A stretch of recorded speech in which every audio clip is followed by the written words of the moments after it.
Le coucher de soleil est magnifique, mais pas autant que ton sourire. Tu sais toujours quoi dire pour me faire rougir. Ils s'appelaient Hawa et Mamadou. Elle avait 90 ans, lui 94. Et ça faisait 65 ans qu'ils vivaient ensemble. Pas ensemble comme dans les belles phrases, ensemble dans le vrai sens. Partager la même maison, les mêmes soucis, les mêmes habitudes. Et parfois, les mêmes silences. Ils ne se tenaient plus la main en marchant, comme avant. Mamadou avait un peu de mal à se déplacer et Hawa avançait lentement. Mais ils marchaient toujours au même rythme, sans même y penser. Ils s'étaient rencontrés jeunes, très jeunes. Pas de coups de foudre spectaculaires, juste des regards qui duraient un peu trop longtemps. À l'époque, Mamadou n'avait pas grand-chose. Pas d'argent, pas de situation stable.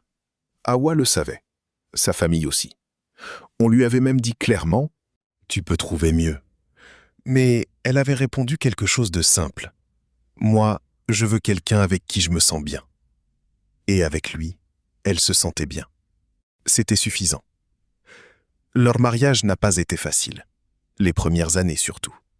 Il y avait les factures, les enfants qui arrivaient, les jours où il n'y avait pas assez, et les nuits où il s'inquiétait, sans se le dire.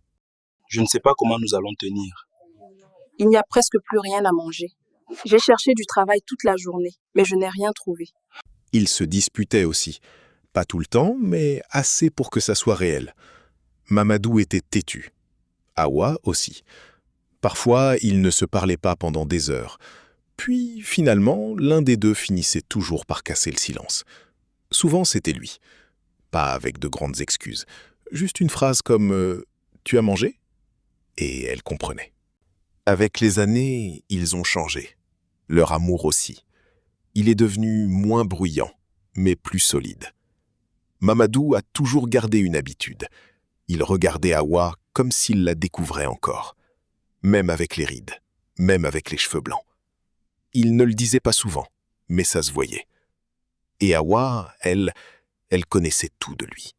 Ses humeurs, ses silences, sa façon de respirer quand il dormait. Elle savait quand il allait bien et quand quelque chose le préoccupait, même s'il ne disait rien. Ils n'avaient plus besoin de beaucoup parler. Un soir, alors qu'ils étaient assis dehors devant leur maison, Mamadou regardait les enfants jouer dans la rue. Il a dit doucement « On a vieilli ». Hawa a répondu, sans le regarder « Oui, mais on est resté ». C'était ça, leur histoire. Pas une histoire sans difficulté, une histoire qui a tenu, malgré tout.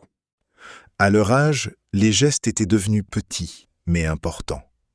Hawa lui préparait encore son thé comme il l'aimait, même si ses mains tremblaient un peu. Mamadou vérifiait chaque soir que la porte était bien fermée, comme il l'avait toujours fait. Et surtout, ils étaient là, l'un pour l'autre. Une nuit, Mamadou n'arrivait pas à dormir. Il regardait le plafond. Hawa s'en est rendu compte. « Tu penses à quoi ?» a-t-elle demandé. Il a hésité, puis il a dit « À tout ce qu'on a vécu et à ce que ça aurait été sans toi. » Elle a tourné la tête vers lui. Et il a soufflé doucement. Ça n'aurait pas été une vie. Hawa n'a rien répondu. Elle a juste posé sa main sur la sienne.